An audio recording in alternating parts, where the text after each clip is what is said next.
오늘은 누가복음 84번째 시간입니다. 누가복음 84번째 시간으로 누가복음 23장 32절부터 38절까지 말씀을 가지고요, 기도하는 자가 용서할 수 있다, 기도하는 자가 용서할 수 있다라는 제목을 가지고 하나님 말씀 함께 이 시간 나누도록 하겠습니다.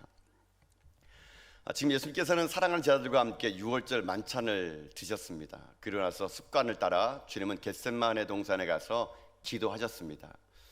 기도하는 동안 사랑하는 그의 제자였던 가룟 유다에서 예수님은요, 대제사장들이 함께 온 군사들에 의해서 끌려가게 됩니다. 그날이 목요일 밤이었습니다. 예수님은 목요일 밤 군사들에 의해서 이제 가야바 법정으로 끌려가서 안나스와 가야바 법정을 왔다 갔다 하면서 예수님은요, 밤새도록 신문을 당하십니다. 그리고 밤이 지샜습니다. 금요일 새벽이 되었습니다. 이 대제사장들은 예수님을 이제는 빌라도의 법정으로 예수님을 끌고 가게 됩니다. 빌라도의 법정으로 데려간 것은 간단합니다. 지금 이스라엘은 로마라는 나라의 속박국이다 보니까요, 사람을 죽이고 살릴 수 있는 권한이 그들에게 있지 않았습니다. 대제사장들은 로마의 손을 빌려서 지금 예수님을 십자가에 못 박으려고 계략을 세웁니다. 정치적으로 자기 인생의 앞길만을 치달았던 이 빌라도는요, 혹시 자기가 지금 유대 총독으로 있을 당시에 밀란이 일어나게 되면은 자기의 정치적인 입지가 줄어들까봐 그는 밀란이 두렸던 겁니다. 그래서 그는 예수를 채찍질하고 지금 십자가에 예수님을 내어 놓게 됩니다. 모진 고통과 고문을 당하신 예수님께서는 그날 아침 빌라도 법정에서 사형 선고를 언도받고 골고다 언덕길 십자가를 걸어가게 됩니다. 오늘 본문은 바로 예수님께서 십자가에 달리신 그 장면입니다. 예수님은 두 명의 행악자 가운데 십자가에 달리셨습니다. 목요일 저녁부터 시작해서 금요일 새벽까지 한숨도 주무시지 못하시고 이 빌라도의 법정에서 채찍구를 맞음으로 인해 가지고 살점이 뜯겨나가고 뼈가 꺾어지면서 주님은요, 자기 인생의 삶을 마지막으로 불태우기 위해서 지금 십자가에 달리신 겁니다. 달리신 예수님이 첫 마디는 어떤 말일까요? 예수님은요, 놀랍게도 그 십자가의, 그 자독한 십자가의 그 위에서 주님은요, 이렇게 말씀하십니다. 여러분, 오늘 말씀 34절 말씀입니다. 자, 한번 읽어보도록 하겠습니다. 시작. 이에 예수께서 이르시되 아버지, 저들을 사하여 주옵소서, 자기들이 하는 것을 알지 못함이다 하시더라. 그들이 그의 옷을 나눠 제비 뽑을세. 아멘. 자, 끔찍한 십자가의 고통 속에 예수님의 첫 번째 했던 말은 뭐냐면요, 공교롭게도 놀랍게도 예수님은 용서의 기도를 하고 계시고 있다는 것입니다. 여러분, 우리 같으면 어떻게 할까요? 한번 이렇게 기도할 수 있겠죠. 하나님, 나에게 힘을 좀 주세요. 이 십자가를 끝까지 내가 완수할 수 있도록 용기를 주세요. 너무 무서워요. 너무 아파요. 살려주세요. 아마 그런 기도를 할 법한데, 예수님의 십자가에서 첫 번째 기도는, 하나님을 향해 하는 기도는, 아버지, 저들을 용서해 주세요. 저들은 지금 자기들이 무엇을 하는지 모릅니다라는 용서의 기도를 십자가에서 하셨다는 것입니다. 저는 이 주님의 용서의 기도가 참 의미 있다고 생각합니다. 왜냐하면은 여러분, 우리들이 보통 인간들이 이 세상을 살아가는 그 관계를 보게 되면요, 사람들 가운데 가장 어려운 문제가 뭐냐면요, 사실 인간 관계가 어렵거든요. 사람들끼리 서로 얽히고 설키다 보니까 여러분, 그 사람으로 인해서 상처를 받는 사람들이 얼마나 많은지 모릅니다. 정신의학과 분들의 말을 들어보면요, 사람들이 이 우울증과 조울증이 이 현대인들에게는 그저 그냥 찾아오는데, 대부분의 이런 우울증과 조울증을 걸리는 사람들을 보게 되면요, 인간관계 속에서 그 인간관계가 잘못돼 가지고요, 그 마음의 상처로 인해서 우울증과 조울증으로 고생하는 분들이 참 많다 하더라고요. 사람들이 의외로요, 강합니다. 그래서 사람들은요, 어떤 인생의 돈의 문제라든가 혹은 사업의 문제라든가 직장의 이런 문제는요, 스스로 그걸 헤쳐나가는 그런 힘이 있는데, 참 나약하게 그 점이 뭐냐면요, 관계 속에서 사람과의 상처는요, 그걸 잘 해결하지 못한다는 겁니다. 그래서 현대인들이 보게 되면은 마음의 상처로 해서 고생하는 사람이 얼마나 많은지 모릅니다. 그런데 그 마음의 상처가 그냥 자기만을 위하면 되는데요, 그게 마음속에 원한, 복수, 분노, 미움, 여러분 이런 마음이 복잡하다 보니까요, 감정이 자기 인생의 삶을요 이끌어가는 것도 모르면서 인생 그렇게 사람들의 관계 속에서 사람들이요 피폐해져 가고 있다는 것입니다. 이런 모든 것을 해결하기 위해서 중요한 게 뭐냐면은 용서를 해야 되는데 사람들이 용서가 잘 안 된다는 겁니다. 의외로 사람들이요 누군가를요 용서를 잘 못하고 끝까지 그 사람을 미워하고 분노하고 저주하다 보니까 오히려 여러분 용서할 줄 모르는 그 마음이 자기 자신을 병들게 하고 있다는 것이죠. 여러분 한번 그럼 이렇게 한번 생각해 봅시다. 여러분 혹시 용서해 본 적 있습니까? 누구를요? 정말 진심으로 여러분 혹시 용서해 본 적 있습니까? 여러분 용서가 쉬웠던가요? 아마 분명히 쉽지 않았을 것입니다. 용서만큼 어려운 거 없거든요. 용서할 수 있는 건 대단한 용기입니다, 여러분요. 여러분 그 용서라는 게 뭘까요? 무엇을 용서라 그럴까요? 제가 그 국어사전에 보니까요 용서를요 이렇게 정했더라고요. 용서가 뭐냐 하니까는 지은 죄나 잘못한 일에 대하여 꾸짖거나 벌하지 아니하고 덮어줌. 국어사전에 보니까는 용서를 이렇게 정했더라고요. 그러니까는 어떤 사람이 지은 죄가 있고 잘못이 있는데 그걸 꾸짖거나 벌하지 않고 덮어주는 걸 용서한다 이렇게 그 기록을 해놨더라고요. 근데 여러분 제가 이걸 보면서 이게 진짜 용서일까라는 생각이 들어봤습니다. 여러분 사람이라는 게 이런 것 같지 않습니까? 사람은요 자기 자신이 어떤 잘못을 했을 때 용서받고 싶어하는 마음은요 굴뚝 같습니다. 상당히 이기적이죠. 자기는 누구로부터 용서를 받고 싶어요. 근데 반면에 다른 사람들은 잘 용서해 주지 않는 이기적인 모습이 여러분 우리들의 진짜 모습이 되는 겁니다. 여러분도 아마 이렇게 말씀드리면요 여러분 그 용서에 대해서 좀 생각이 달랄지 모릅니다. 많은 사람들이 자녀와의 관계, 부부와의 관계, 또 교인들끼리 관계 속에서 왜 삐그덕거리냐면요 용서하지 않고 그 용서를요 다른 방향으로 분출하기 때문에 관계가 안 좋은 거거든요. 자녀들 보십시오. 여러분 자녀들을 변화시키는 건요 여러분 자녀들이 어떤 잘못을 저지르지 않습니까? 그럼 여러분들이 자녀를 잘못 저지르면은 어떻게 합니까? 체벌하거나 교정하거나 잔소리합니다. 너 앞으로 이러면 혼날 줄 알아? 똑바로 해. 그렇게 하지만 또다시 그 아이는 또 다른 그 일을 반복해요. 그러면 속상합니다. 그러면서 많은 부모들이 얘기해요. 아휴 나는 할 만큼 다 했어. 내가 도대체 어떻게 하라고 이렇게 얘기하는데요 할 만큼 다 안 했습니다. 교정하고 훈계하기보다는요 용서를 먼저 할 줄 알아야 되거든요.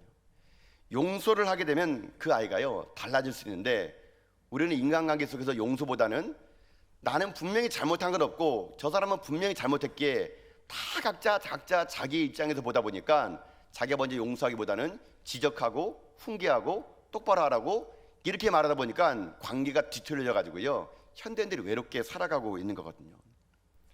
여러분 그래서 저는 이렇게 생각해봤습니다. 우리 그리스도인 중에서 그리스도인들이 가장 힘든 게 뭐가 있을까? 아마 가장 힘든 거 이런 거를 가장 힘들다고 붙이기 원하는데 가만히 묵상해 보면은 가장 어려운 거, 뭐 헌금하는 거, 뭐 헌신하는 거, 성경 읽는 거, 기도하는 거, 전도하는 거 이런 거 앞에는 가장이란 말을 좀 붙이기는 좀 맞지 않은 것 같아요. 뭐 가장 전도가 힘들어요, 가장 기도가 힘들어요. 그건 맞지 않은 것 같고요. 가장 힘든 거를 하나 고르라 그러면 저는요 용서 같습니다. 용서. 가장 힘든 게 용서가 아닐까 생각이 드는 거거든요. 그래서 예수님께서 십자가에서 못 박히시고 첫 번째 여러분 얼마나 많은 말을 하고 싶었겠습니까? 근데 예수님께서 용서에 관한 말을 하고 계셨다는 것입니다. 근데 중요한 건요 예수님이 지금 이 용서의 말을 하실 때 그냥 한 번만 아이고 주님 저들의 죄를 사해 주세요 이렇게 한 것이 아닙니다. 그냥 우리말 성경 보니까 주님이 한 번 딱 했구나라고 생각하는데 이거는요 원문에 보게 되면은 이거는 한 번만 하는 완료형이 아니고요 진행형으로 나와요. 진행형으로. 그러니까 지금 예수님은요 그냥 한 번만 아이고 하나님 저들을 용서해 주세요 저들이 자기 잘 하는 일을 몰라요 이게 아니라 예수님은요 지금 자기의 그 왼손바닥에 굵은 대못을 박는 그 로마 군병을 향해서 기도하는 겁니다. 아버지 저들을 용서하여 주시옵소서. 자기 머리 위에 날카로운 가시면류관을 씌우고 있는 그 사람을 향해서 주님은요 기도하십니다. 아버지 저들의 죄를 용서하여 주옵소서. 발목을 십자로 꺾어놓고 길이가 18cm나 되는 대못을 여러분 발목 그 뼈 마디에 관통시키는 그 로마 병사의 그 얼굴과 그 소리를 들으면서 뼈가 으스러지는 소리를 들으면서 주님은 기도합니다. 아버지, 저들을 용서하여 주시옵소서. 날카로운 창끝이 예수님의 팔부를 찌르고 들어올 때 주님은 외마디 말을 하십니다. 아버지, 저들을 용서하여 주시옵소서. 주님의 이 기도는요, 완료형이 아니라 진행형이 됐습니다. 주님은 끝없이 끊임없이 그 십자가에서 용서를 선포하시고 용서의 기도를 드렸던 거거든요. 아마 모르긴 몰라도 제가 이 십자가를 묵상해 보면은요, 주님은요 그 십자가에서 참 자기의 인생의 삶이 파노라처럼 지나갔을 겁니다. 주님은 그 모든 인생의 파노라를 보면서도 아마 용서했을지 몰라요. 바로 엊그저께만 하더라도, 아니 어젯밤에 그런 일이 생겼죠. 겟세마네 동산에서 자기가 사랑했던 가룟 유다가 자기에게 찾아와가지고 라비어 안녕하십니까 라고 입맞춤으로 이게 신호가 돼가지고 대지상들의 군사들에게 자기를 팔아 넘긴 겁니다. 주님은 그 스쳐 지나가는 가룟 유다의 그 입맞춤을 보면서 기도했을 겁니다. 아버지, 유다를 용서해 주세요. 자기는 절대로 예수를 배신하지 않겠노라고 호언장담했던 베드로, 어린 계집종이 너도 예수와 함께도 도당 아니야? 라고 그 작은 계집종이 말 한마디에 베드로는요 저주하면서 나는 그를 모른다고 말할 때 예수님과 눈빛이 마주쳤습니다. 예수님 베드로의 눈빛을 기억하면서 십자가에서 기도합니다. 하나님, 베드로를 용서하여 주시옵소서. 예수를 왕으로 삼자 그러면서 호산나 다윗의 자손이라고 외쳤던 수많은 군중들, 500여의 그 기적을 바라볼 때는 자기를 왕으로 삼고자 따랐던 수많은 호산나 외쳤던 그 사람들이 이제 자기가 걸어가는 비아돌로사 그 고난의 길에서 침을 뱉히고 돌을 던지고 네가 유대인 왕이냐라고 손가락질했던 그들의 그 눈빛 어리는 얼굴을 주님은 십자가에서 기억하시면서 여전히 지금도 십자가 아래에서 자기를 향해서 웃고 있고 조롱하고는 수많은 사람들 향해서 주님은 계속 기도하십니다. 아버지, 이 백성들을 용서하여 주시옵소서. 여러분, 그래서 여러분 이렇게 생각하셔야 됩니다. 용서는요 이런 겁니다. 상대방이 잘못을 인정해서 내게 찾아와가지고 아이고 내가 잘못했네요 용서해 주세요라고 용서하는 건요 주님이 지금 가르쳐주는 용서가 아닙니다. 주님이 십자가에서 하는 용서는 어떤 용서인지 아십니까? 선포의 용서입니다. 선포의 용서. 그들이 잘못했다고 말하지 않더라도 주님은요 이미 선포하신 겁니다. 아버지, 저들을 용서해 주옵소서. 여전히 백성들과 무리들과 사람들은요 자기가 뭘 잘못했는지 모름에도 불구하고 예수님은요 선포한 거예요. 선포. 아버지, 저들을 용서하여 주시옵소서. 여러분, 주님이 오늘 우리에게 요구하는 용서가 뭔지 아십니까? 조건의 용서가 아닙니다. 네가 잘못했다고 말하면 내가 용서해 줄게. 네가 이거 잘못했지, 고백해, 그럼 용서해 줄게. 이런 조건의 인간적인 용서가 아니고요, 주님의 용서는 뭔지 아십니까? 우리에게 요구하는 진짜 용서는 뭔지 아십니까? 선포예요. 선포. 용서를 선포하라는 겁니다. 우리는 이미요 그런 선포를 받은 자들이거든요. 여러분, 로마서 5장 8절 보면요 우리가 이럴 때 주님의 사랑을 받았다 그래요. 자, 로마서 5장 8절 여러분 자막을 통해서 한번 읽어봅시다. 자, 함께 읽겠습니다. 시작. 우리가 아직 죄인 되었을 때에 그리스도께서 우리를 위하여 죽으심으로 하나님께서 우리에 대한 자기의 사랑을 확증하셨느니라. 아멘. 여러분, 우리가 언제 구원받았습니까? 아직 죄인 되었을 때래요. 하나님이 아직 죄인 되었을 때. 근데 우리가 뭐 예배당에 나가가지고 하나님을 섬기고 예수님을 구주로 고백하고 그때가 아니고요, 죄인 되었을 때, 그때 하나님은 자기 아들을 십자가에 죽이심으로 인해 가지고 하나님의 사랑을 확증시켜줬대요. 여러분, 결국 용서는 뭔지 아십니까? 용서는요 할 수 있는 여유가 있을 때 하는 것은 용서가 아니고요, 오히려 할 수 없을 때 하는 용서가 진짜 십자가의 참된 용서라는 것이거든요. 주님은 우리에게 오늘요 그 용서를 선포하라는 겁니다. 선포하라는 거. 그러면서 이렇게 살아가는 겁니다. 에베소서 4장 32절에 보면은 이렇게 기록되어 있습니다. 자, 에베소 4장 32절 말씀을 같이 읽겠습니다. 시작. 서로 친절하게 하며 불쌍히 여기며 서로 용서하기를 하나님이 그리스도 안에서 너희를 용서하신 것 같이 하라. 아멘. 여러분, 이거 뭔지 아세요? 용서는요 하나님의 명령이에요. 명령. 조건을 갖추고 하는 게 아니라 하나님은 오늘 우리에게요 용서하라 명령하고 계시다는 겁니다. 그렇기 때문에 우리는 무엇을 해야 되느냐? 용서를 명령으로 말씀하신 그 하나님 말씀 앞에 순종하는 겁니다. 믿음을 가지고 우리는요 믿음으로 용서를 선포하는 겁니다. 이게 우리가 오늘 해야 될 일이라는 것이에요. 하나님은 오늘 우리들에게 감정적으로 그저 상대방의 용서를 구할 때 그 감정에 얽매여서 하는 것이 아니라 용서하겠다는 의지를 가지고 입술로 선포하라는 겁니다. 의지를 가지고 입술로 선포하는 겁니다. 나는 누구누구를 용서하기로 했어. 나는 누구누구를 용서해. 나는 누구누구를 미워하지 않을 거야. 입술로 선포하게 되면요, 여러분 어떤 일이 생긴지 아십니까? 그 용서의 입술의 선포가 결국 내 가슴을 뛰게 만듭니다. 그러면 진실 어린 마음 속에 나오는 용서가 가능하다는 거거든요. 여러분, 그래서 용서는 명령입니다. 여러분이 하고 말고 여러분의 재량이 아닙니다. 여러분이 정말 하나님 믿는 사람이면 용서해야 됩니다. 그렇게 살아갔던 한 인물이 있었어요. 실제적인 인물인데요, 수년 전 세상을 떠났던 전 세계적으로 존경받았던 한 성자가 있습니다. 이분은 성자 같아요. 네덜란드 유명한 성자인 코리 텐붐 여사가 있습니다. 이분이군요. 사진을 보면요, 이분이 계시는데, 이분이 1892년 태어나서 1983년에 돌아가셨는데, 이 코리 텐붐 여사가 왜 오늘 이 시대 가운데 주목되냐면요, 이분이 살아왔던 삶이 참 대단합니다. 이분은 어떤 분이냐면요, 이제 할머니죠, 할머니. 이분은요, 2차 세계대전 당시에 이 독일군에 의해서 전쟁이 한참 치열할 때 유태인들이 도망을 갈 때요, 이분이 자기 집에 유태인들을 숨겨줬습니다. 이게 화근이 돼가지고 독일이 네덜란드를 침략할 때 이 독일군들에게 이 코리 텐붐 여사가 체포가 되게 돼요. 그래가지고 이분이 어디에 수용되냐면요, 라벤스부르크라는 수용소에 수용되게 됩니다. 이분의 책을 읽어보면요, 이 라벤스부르크 수용소가 얼마나 무서운 수용소인지를 이분이요 글을 씁니다.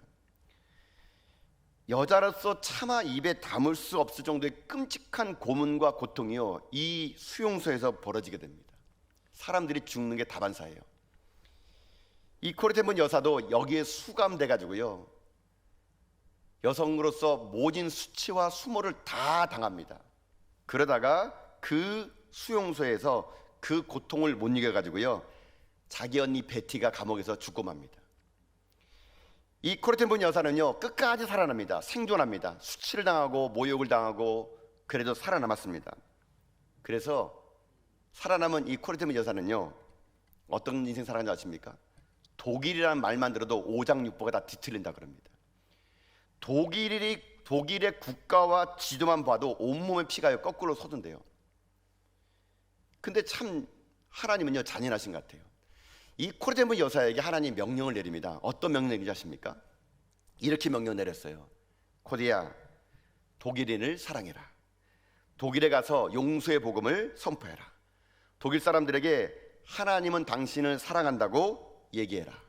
독일에 가서 치유의 복음을 전파하고 용서를 전파하라. 계속적으로 코리 텐붐 여사에게 하나님의 음성이 들리는 겁니다. 독일에 가서 용서를 선포하래요. 이 코리 텐붐 여사는요, 할 수 없다고 했습니다. 아니, 독일이란 나라만 생각해도 피가 거꾸로 솟는데 우리 언니를 그렇게 죽이고 나를, 이 몸을 만신창이 만든 그 나라 가서 내가 복음을 전하라고. 이 코리 텐붐 여사는요, 거부합니다. 그러다가 하나님의 없는 끈질긴 설득에 의해서 이 코리 텐붐 여사가 독일에 가서요, 복음을 전합니다. 논란이 생긴 거예요. 독일 사람들이 코리 텐붐 여사가 가서 복음을 선포했더니만, 용서의 복음을 얘기했더니만 독일 사람들을 회의하고 돌아오는 거예요. 여러분, 그래서 이 집회를 갈 때마다 집회가 끝나면요, 독일 사람들이 코리 텐붐 여사에게 와서 손등에다가 입맞춤을 하는 겁니다. 존경과 감사의 표시로. 그래서 한 번은 이 집회를 가가지고 그렇게 복음을 선포하고 용서 복음을 선포하고, 하나님은 독일인을 사랑합니다. 저는 여러분을 용서합니다. 이렇게 얘기를 하는데, 이제 집회를 끝나고 나서 이제 사람들이 손등에다 이 키스하기 위해서 줄을 서는데요, 저 끝에 낯선 사람이 서 있는 거예요. 왠지 얼굴이 익은 사람이 서 있는 거예요. 가만히 코리 텐붐 여사가 봤더니만 그 사람이 누구냐면요, 자기가 수용소를 했던 라벤스부르크 수용소의 간수가 거기 뒤에 서 있는 거예요. 그 사람은요, 히틀러에게 충성하기 위해서 이 코리 텐붐 여사의 몸에 아주 잔혹한 짓을 했던 사람이거든요. 이 사람 때문에 자기 언니가 죽었거든요. 이 간수는요, 코리 텐붐 여사를 발가벗겨 가지고요, 부끄럼과 수치를 줬던 그 간수가 지금 저기서 자기한테 손등에 키스하라고 지금 다가오는 거예요. 여러분, 이 사람이 코리팀 여사가 그를 천천히 보는데요, 마음에 두려움이 생긴 거예요. 점점 숫자가 가까워져 갑니다. 이 간수도 코리팀 여사를 알아요. 이 코리팀 여사는 이제 그 간수 가까이 오니까 이제 이 키스, 손등의 키스를 그만두려고 그럽니다. 근데 그때 하나님이요, 그에게 말씀하십니다. 뭐라고 얘기했느냐? 여러분, 책에 있는 내용 그대로 제가 읽어볼게요. 이렇게 얘기했대요. 그 순간 내 피는 거꾸로 용솟음쳐 오르고 있었다. 내게서 한마디 대답이 쏟아져 나왔다. 하나님, 저 사람만은 용서할 수 없어요. 하나님은 내게 큰 소리로 말씀하셨다. 용서해라. 아니, 하나님 할 수 없어요. 용서해라. 할 수 없어요. 하나님, 용서할 마음이 아니거든요. 아니다, 코리야, 용서해라. 글을 계속돼요. 그 사람은 계속 한 걸음 한 걸음 아무 일도 모르고 다가오기 시작했다. 하나님 말씀하셨다. 나는 너에게 용서할 마음이 있는가 아닌가를 묻는 게 아니단다. 용서해라. 이것은 나의 명령이다. 용서해라. 코리팀 여사에게 하나님 말씀하신 거예요. 너에게 지금 용서할 마음이 있느냐 없냐 물어본 거 아니래요. 용서해라. 이건 명령이다. 코리팀 여사는요, 점점 다가오는 그 간수에 하나님은 끝없이 하나님 앞에서 몸부림쳤는데 나중에는 그 말씀에 순종하고 그 간수가 이제 자기가 봤을 때는요, 손등에 키스했을 때 일어나가지고 그를 끌어안아줬다 그럽니다. 그리고 얘기했대요. 하나님은 당신을 사랑하십니다. 그리고 나는 당신을 용서합니다. 그 말을 했는데 놀라운 거는요, 자기 안에 하늘의 평강이 임했다는 거예요. 그 전까지는 정말 자기가 그냥 하나님 명령이니까 순종하는 마음으로 그냥 어쩔 수 없이 했는데 그 말을 순종하는 말로 내뱉어 놨더니 그 간수를 진심 어린 마음으로 사랑할 수 있었다 그럽니다. 여러분, 이게 코리테무 여사의 용서의 복음이었던 겁니다. 여러분, 하나님도 오늘도 우리들에게요, 이렇게 명령하시는 것 같아요. 여러분, 지금 마음속에 용서하지 못하는 분이 계시죠? 정말로 지금도 그 사람만 생각하면 치가 떨리고 나 그 사람 때문에 천국 안 가, 막 그런 분들 계시죠, 여러분요. 나 그 사람이 가서 천국 있으면 나는 거기도 안 갈 거야, 막 그 정도로 여러분 싫어하는 분이 계십니까? 오늘 하나님 여러분이 말씀하실 겁니다. 여러분이 그 사람을 용서할 수 있느냐 마음 없느냐 그거 중요하지 않아요. 하나님 얘기하십니다. 용서하라고요. 이건 명령이라고요. 용서하라 그럽니다. 용서는요, 어렵습니다. 그러나 명령 앞에 순종하면요, 용서는 얼마든지 할 수 있습니다. 그러면 오늘 이렇게 한번 본문을 보기 원합니다. 저도 이 본문의 말씀은요, 엄청 묵상을 많이 해봤어요. 용서를 진짜 할 수 있을까? 교도 어떨 때는 제 마음속에 용서가 안 되는 사람이 있었거든요. 아니, 어떻게 그 사람을 용서하단 말이야? 겉으로는 그냥 용서할 수 있는 것처럼 말은 했지만 진실된 마음에는요, 자꾸 생각나가지고 용서가 된 게 아니거든요. 근데 주님은 오늘 십자가에서 일방적인 선포의 용서를 했단 말이죠. 그러면 여러분, 이제 우리 남은 과제는 뭐냐면요, 그러면 우리는 어떻게 예수님처럼 용서할 수 있을까? 예수님은 우리에게 왜 이런 기도를 하나님께 올리고 오늘 우리들에게 이 용서라는 명령을 줄까? 자, 그래서 오늘 본문의 말씀을요, 묵상해 보다가 제가 한번 깨달은 게 있습니다. 주님의 말씀을 천천히 묵상해 봤더니 용서할 수 있는 길이 여기에 있더라고요. 그래서 오늘 제가 여러분과 함께 제가 받은 은혜를 가지고요, 용서할 수 있는 길을 함께 나누는 가운데 전 여러분도 이 땅 가운데 코리테문 여사처럼요, 용서할 수 없는 사람을 용서함으로 인해 가지고 용서의 복음으로 살아가는 여러분 다 될 수 있기를 여러분 주님의 이름으로 축복합니다. 자, 그러면 이거예요. 어떻게 그럼 용서할 수 있을까요? 어떻게 하는 것이 진짜 용서일까요? 제가 찾은 건 뭐냐면 첫 번째는요, 용서는요, 상대방을 이해하는 것부터 시작되는 겁니다. 용서는 상대방을 이해하는 것부터 시작된다입니다. 자, 말씀을 통해서 이게 어떤 의미인지 보도록 합시다. 여러분, 34절 말씀 다시 한번 읽어보세요. 예수님 말씀인데요. 자, 읽어보겠습니다. 시작. 이에 예수께서 이르시되 아버지 저들을 사하여 주옵소서. 자기들이 하는 것을 알지 못함이니이다 하시더라. 그들이 그의 옷을 나눠 제비 뽑을세. 아멘. 자, 여러분, 여기 예수님께서 첫 번째 십자가 달리시면 했던 외마디 말이 있어요. 아버지 저들을 사하여 주옵소서. 근데 이 기도가 가능하려면은요, 뒤에 전제 조건이 따라왔다는 거예요. 그 전제 조건이 무엇입니까? 자기들이 하는 것을 알지 못함입니다. 여러분, 이겁니다. 지금 주님은요, 이렇게 기도하시는 겁니다. 하나님, 몰라서 하는 게 몰라서. 자기들이 지금 뭘 몰라서 이들이 이러는 거니까 하나님 용서해 주세요라고 지금 기도한 거라는 거예요. 이 말은 무슨 말일까요? 주님은요 지금 우리들의 입장에서 우리들을 이해하신 거예요. 이해하신 거.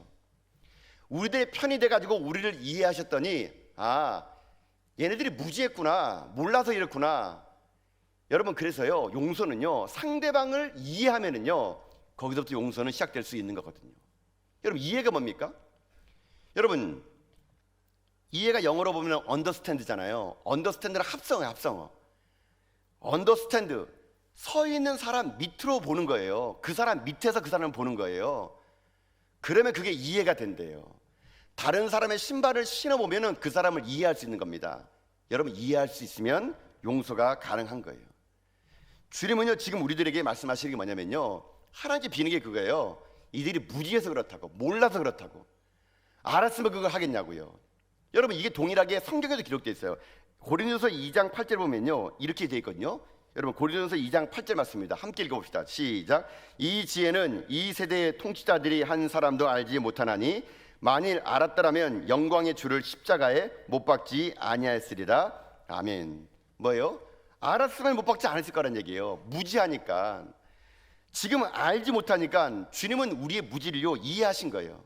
하나님은 알지 못하는 우리들을 이해하신 겁니다. 지금 로마 병사들이 알아서 못 박겠다 이거예요. 이 로마 병사가 내가 하나님의 아들이었으면 박지 않았을 거라는 건데 모르기 때문에 그가 못을 박았다는 얘기예요. 여러분, 주님은요 우리를요 다 이해하세요.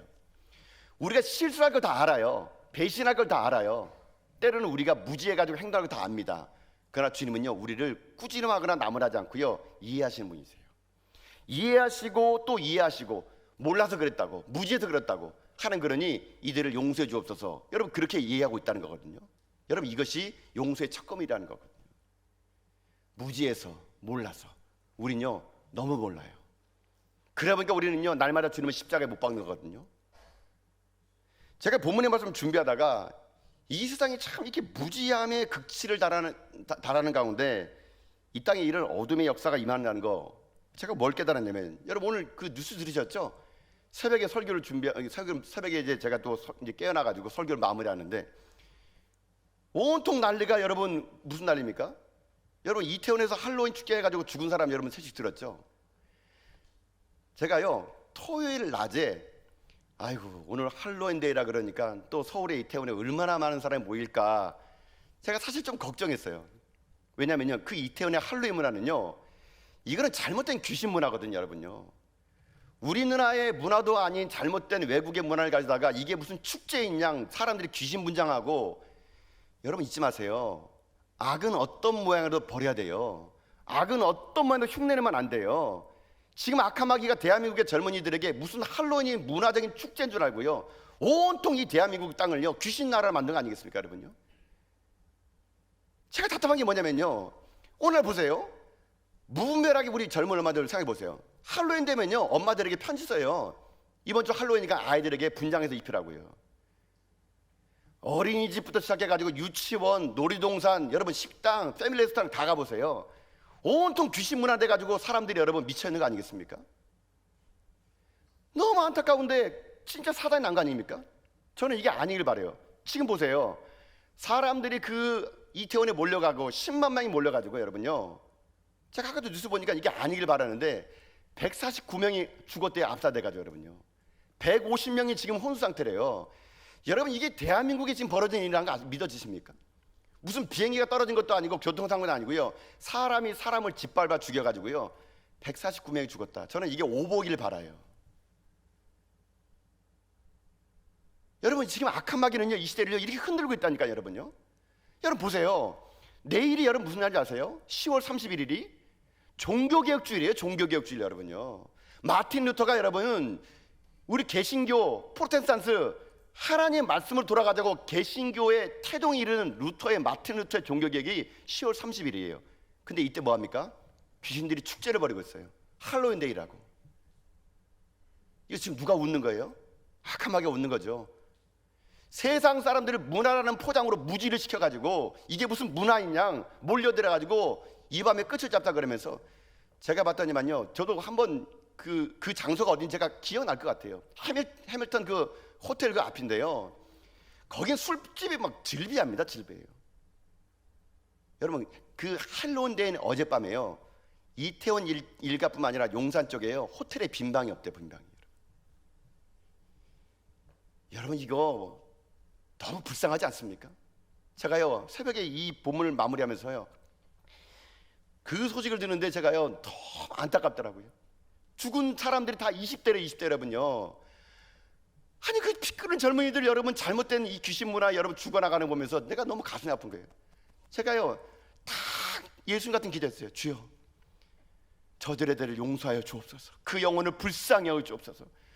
그들은 자기들이 무엇을 하는지 알지 못합니다. 하나님, 이 대한민국이 무엇을 하는지 모릅니다. 여러분, 하나님, 이 나라를 불쌍히 여겨주십시오. 불쌍히 여겨주십시오. 주님은요 우리의 무지, 오늘도 아마 주님은 이 사태를 바라보면서 하나님께 기도할지 몰라요. 하나님, 저들이 몰라서 그래요. 저들이 몰라서 그래요. 하나님, 그러니 이 땅을 용서해 주옵소서. 여러분, 이 땅을 삶을 살아갈 때 우리는요 너무 몰라요. 너무 모르다 보니까요 우리는요 오늘도 여전히 주님의 십자가를 못 받고 있는 거 아닙니까? 용서하라 말씀했는데 우리는요 아는 게 너무 없어요. 그래서 용서하지 못하는 거 아닙니까? 여러분, 용서가 정당화되려면요 이해가 선 과정이 돼야 돼요. 남의 입장에서 그것을 이해하고 바라봐야지만이 여러분 그때부터 용서가 될 수 있는 거거든요. 하나님은요, 예수님은요 우리의 무지를 이해했습니다. 그랬더니 그 무지를 이해한 것이 용서의 길까지 갖게 된 거거든요. 여러분, 그럼 우리 이렇게 합시다. 우리 상대방을 좀 더 배려해 주십시다. 우리 상대방을 좀 이해해 주십시다. 그 사람이 여러분의 말에 마음에 상처를 주면은요 이렇게 생각합시다. 아유, 얼마나 속상했으면 저런 말 할까. 저 사람도 힘드니까 저렇게 하겠지. 아이고, 저 사람이 얼마나 지금 어려우면은 저렇게 할까. 그 사람의 입장에서 한 번만 살펴주세요. 그 사람의 신발을 신어주세요. 그러면요 용서할 수 있습니다. 지금도 여전히 여러분의 마음 가운데 용서가 안 되는 사람이 있다면 여러분 그 사람의 입장을 한 번만 더 헤아려줘서 여러분들이요 이해하지 못함으로 인해 가지고 용서가 막혀가지고요 여러분도 죽고 그 사람도 죽는 그런 무지의 백성 되지 마시고 하나님의 용서의 복음으로 여러분이 그 사람을 이해하고 용납하는 가운데 여러분의 말 한마디 이해의 그 척도를 통해서 여러분 많은 사람을 살려내는 여러분 다 될 수 있기를 여러분 주님의 이름으로 축복합니다. 여러분, 그래서요 이런 재미난 얘기를 제가 들었어요. 어떤 한 아이가 선생님에게 이런 퀴즈를 냈대요. 선생님이 퀴즈를 내는데 이게 넌센스 퀴즈라고 한 거예요. 그러면서 이 아이가 선생님에게 이런 얘기했다 그럽니다. 여러분 한번 맞춰보세요. 여러분, 그 아이가 이런 퀴즈 냈대요. 선생님, 5 빼기 3은 뭔지 아세요? 이렇게 한 겁니다. 여러분, 5 빼기 3은 뭡니까? 맞추신 분에게는 평생 새벽기도 쿠폰을 여기 드리겠습니다. 앞자리고 또 맨 앞에 여기 2. 예, 감사합니다. 예, 쿠폰 받아가세요, 네, 여러분들. 예, 5 빼기 3은 2인데 이 선생님은요 넌센스라 그러니까 막 생각한 겁니다. 이게 5 빼기 3 뭐지? 아무리 생각해도 답이 없는 건데 이 아이가 답을 안 가르치고 선생님이 이렇게 하는 겁니다. 아이가 선생님에게 과자 한 봉지만 가르쳐 줄게요. 선생님이 궁금해 과자를 줬어요. 5 빼기 3이 뭐냐? 아이가 얘기합니다. 2예요? 2 하는 거예요. 선생님이 너무 어이가 없는 거예요. 야, 그게 무슨 넌센스 퀴즈야. 그건 산수지. 그래 이 아이가 이렇게 합니다. 선생님, 5 빼기 3은 뜻이 뭔지 아세요? 그러니까 이 선생님 모르는 거예요. 그게 무슨 뜻인데 과자 한 봉지 더 주면 또 가르쳐 줄게요. 아주 상술이 대단하나매입니다 이 아이가. 선생님이 또 알고 싶어가지고 과자를 줬네요. 야, 5 빼기 3이 2가 무슨 뜻이야? 이 아이가 하는 말이에요. 제가 참 이걸 보면서 이게 유머가 아닌 것 같더라고요. 이렇게 하더라고요. 이 아이가 하는 말이 뭐냐면 5 빼기 3 뭔지 아세요? 5는요 오해래요. 오해도 상대방 입장에서 3번 생각하면은 이해가 된다, 이런 뜻이라고 합니다. 아유, 놀라운 이 산수의 이 깊은 뜻이 5 빼기 3은 이해래요. 오해는 상대방 입장에서 3번만 생각하면은 이해가 된다는 얘기예요. 제가 이 이야기를 듣고 야, 그렇구나, 무릎을 쳤어요. 내가 상대방 입장에서 3번을 생각 못 해줬구나. 그냥 말 한마디 툭 던지면은 아유, 왜 또 저런 말을 하지? 누가 탁 말을 던지면은 3번을 생각하지 못하고요 3번을 하지 못하니까 이해가 안 되다 보니까는 용서가 안 됐던 거더라고요. 여러분, 오늘 설교 다 잊어버리더라도 이거 하나만 기억하세요. 5 빼기 3은 뭐라고요? 2. 여러분, 이거 가져가면 돼요. 근데 이야기가 여기서 끝이 아니에요. 2탄이 있어요. 2탄. 이 꼬마가 다음날 또 왔네요. 선생님이 또 문제 냅니다. 선생님 또 퀴즈를 낼게요. 이제 선생님이 이제 버립니다. 이젠 자기가 맞출 수 있다는 거예요. 알겠습니다. 2 더하기 2는 뭔지 아세요? 2 더하기 뭡니까? 4. 예. 새벽기도 쿠폰 안 받으려고 아무 대답 안 하시는군요, 여러분요.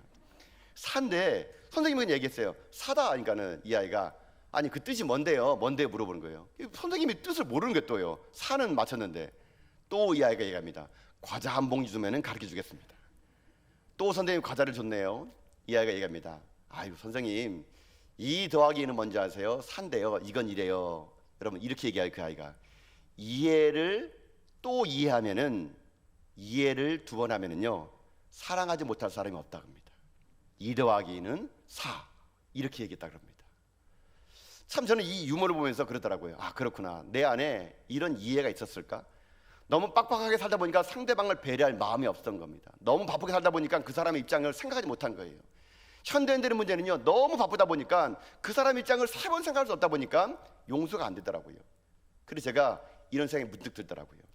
여러분 제주도를 여러분 삼다도라 그러죠. 왜 삼다도라는지 아세요? 뭐가 많은지 아십니까? 바람이 많고 돌이 많고 여자가 많아서 삼다도라 그래요.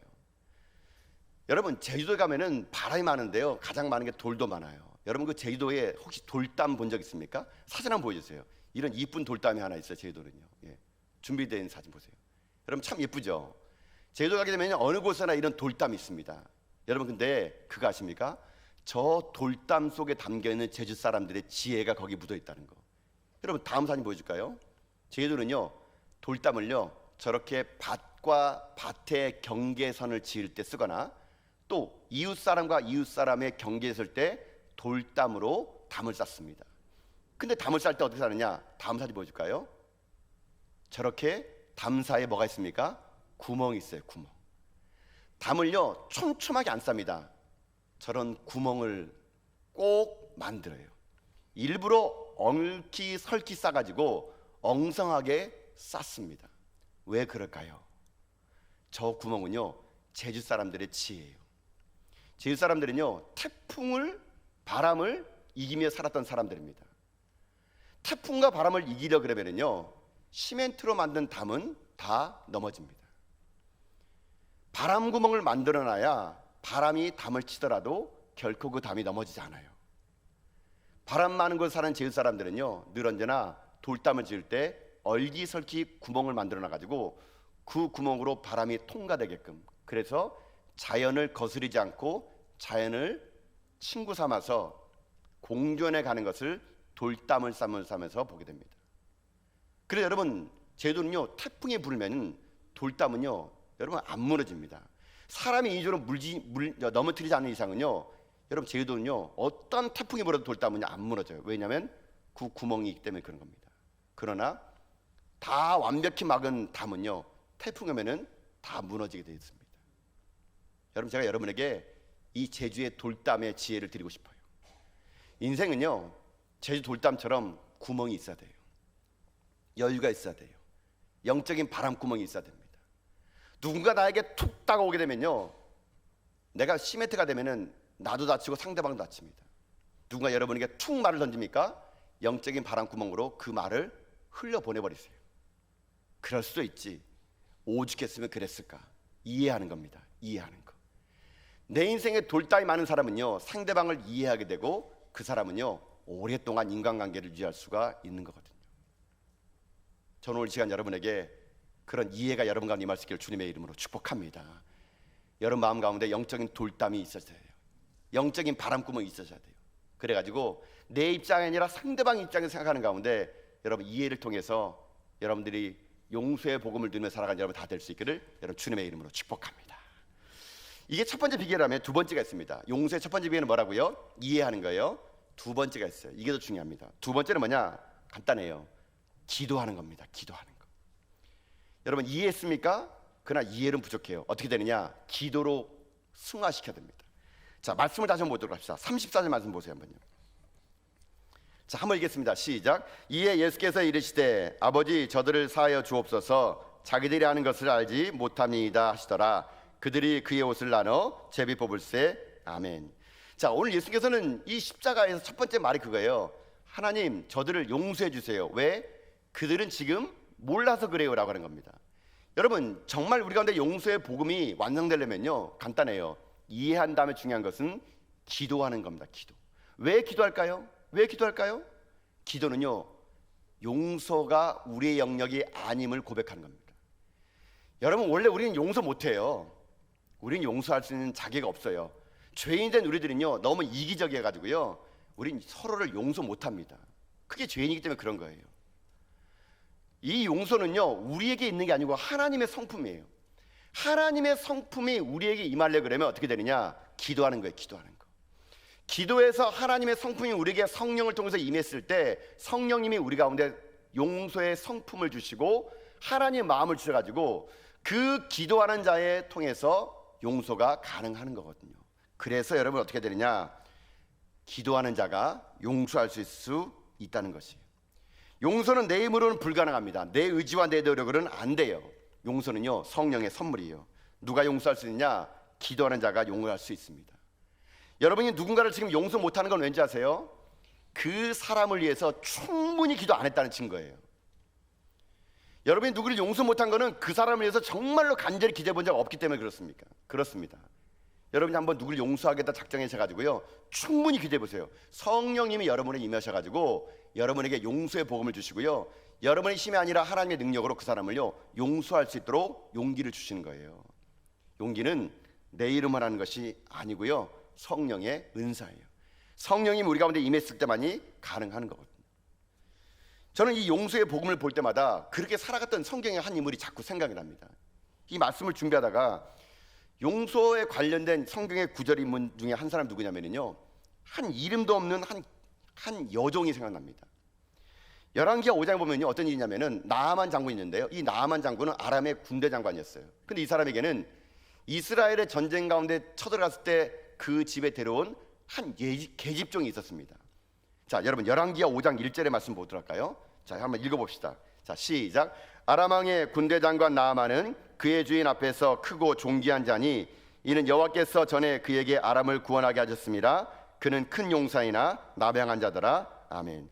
자, 아람 왕이 있었는데 이 아람 왕은 아람의 군대 장관 나아만이 있었는데 이 나아만이 어떤 자냐? 이 사람이 큰 용사였는데 나병한 자였어요. 근데 이 사람이 전쟁을 하러 예루살렘 갔다가 한 계집종을 만나고 그 계집종을 자기 아내에게 몸종으로 주게 됩니다. 여러분 5장 2절 말씀이에요. 자, 2절도 읽어보겠습니다. 시작. 전에 아람 사람이 떼를 지어 나가서 이스라엘 땅에서 어린 소녀 하나를 사로잡음에 그가 나아만의 아내에게 수종들더니 아멘. 쉽게 말하면 이 어린 계집종은 이름도 없습니다. 지금 전쟁통에 난리통에 전리품으로 끌어온 거예요. 어린 계집종이다 보니까 얼마나 여러분 엄마가 보고 싶었을까요? 낯설고 물서는 고향 땅 떠나가지고 포로로 잡혀가지고 지금 자기 자신의 미래가 없어요. 종이에요. 종. 물건이에요. 물건. 그 나아만 장군의 그 여주인의 종으로 살아갔는데 이 종이 어떤 일을 했냐? 여러분 5장 3절이거든요. 자, 3절 읽어보겠습니다. 시작. 그의 여주인에게 이르되 우리 주인이 사마리아에 계신 선지자 앞에 계셨으면 좋겠나이다. 그가 그 나병을 고치리이다 하는지라. 아멘. 이게 무슨 말인지 아십니까? 자기가 포로로 끌려왔더니 자기 집 주인이 나아만 장군이 나병한 자예요. 이 이름 모를 계집종이 얘기합니다. 아이고 사모님, 우리 나아만 장군이요 내 나라에 있는 엘리사라는 사람을 꼭 만나면 좋을 것 같아요. 그 사람 만나면요 병이 낫거든요. 한번 꼭 가보라 그러세요. 정말 가보라 그러세요. 이 계집종이 지금 여주인에게 얘기를 했다는 얘기예요. 결국 이 계집종의 말을 듣고 나아만 장군이 엘리사를 만나고 병이 낫게 됩니다. 제가 왜 이 여인의 이 이름도 안 나온 이 계집종에게 관심 갖냐면요, 여러분 보세요. 지금 이 계집종 입장에서는 어떻습니까? 억울하고 원통하잖아요. 포로로 끌려왔어요. 인신매매 당한 거예요. 그러면 여러분 보세요. 자기 집 그 어르신이 나병한 자예요. 속으로 여러분 얼마나 쾌지나 챙챙 불었습니까? 아이고 고소하다. 나를 여기 데려와 놓고 잘 살 것 같아? 하나님은 살아계셔. 하나님은 반드시 저런 사람 벌할 거야. 여러분 그런 마음 충분히 먹을 수 있잖아요. 근데 이 계집종은 하나님 믿는 사람이에요. 그 계집종은 나아만 장군을 엘리사에게 소개시켜 주게 됩니다. 꼭 만나보라고, 살 수 있을 거라고. 여러분 이게 뭔지 아십니까? 이게 바로 용서의 복음이에요. 용서의 복음. 여러분, 저는 그래서 이 열왕기상 5장 보면은요, 엘리사보다 더 위대한 것은요, 이 이름 모를 계집종. 자기가 얼마든지 억울하고 분통해가지고 나만 장군의 그 병도 자기가요 아무렇지 않게 그냥 스쳐 지나갈 수 있는데, 자기가 말함으로 인해 가지고 이 나병 환자인 이 나만의 장군의 병을 고쳤던 사건. 여러분, 이게 진짜 예수 믿는 사람들이 해야 될 일인 거죠. 이게 용서거든요. 여러분, 그래서요 용서를 찾다 보니까 이런 말이 있더라고요. 용서란 이런 말이 있더라고요. 구두에 짓밟힌 당한 제비꽃이 그 구두에 남기는 향기. 이게 용서래요. 멋있지 않습니까? 구두에 짓밟힌 당한 제비꽃이 그 구두에 남긴 향기. 그러니까 제비꽃이 있었네요. 사람들이 짓밟았어요. 근데 그 짓밟힌 구두에 이 제비꽃이 향기가 묻어나는 게, 그게 용서래요. 나아만 장군의 그 무명의 여종, 아무리 생각해봐도 엘리사보다 저는 위대한 사람이 있다고 생각이 듭니다. 여러분, 우리도 그렇게 살아갑시다. 이름 없는 여종처럼 용서의 복음을 가지고 우리를 짓밟고 있는 수많은 사람들에게 제비꽃 향기를 남겨주는 용서의 사람, 여러분이 될 수 있기를 주님의 이름으로 축복합니다. 그러기 위해서는 기도하셔야 돼요. 그러기 위해서는 상대방을 이해하셔야 돼요. 저는 그래서 여러분들이 이 땅에 주님의 이 용서의 복음을 가지고 용서할 수 없는 자를 용서하고 품을 수 없는 자를 품는 가운데 여러분도 살고 세상을 살아나가는, 이제 하나님의 거룩한 믿음에 용서의 십자가를 짊어지고 나가는 저 여러분 다 될 수 있기를 여러분 주님의 이름으로 축복합니다.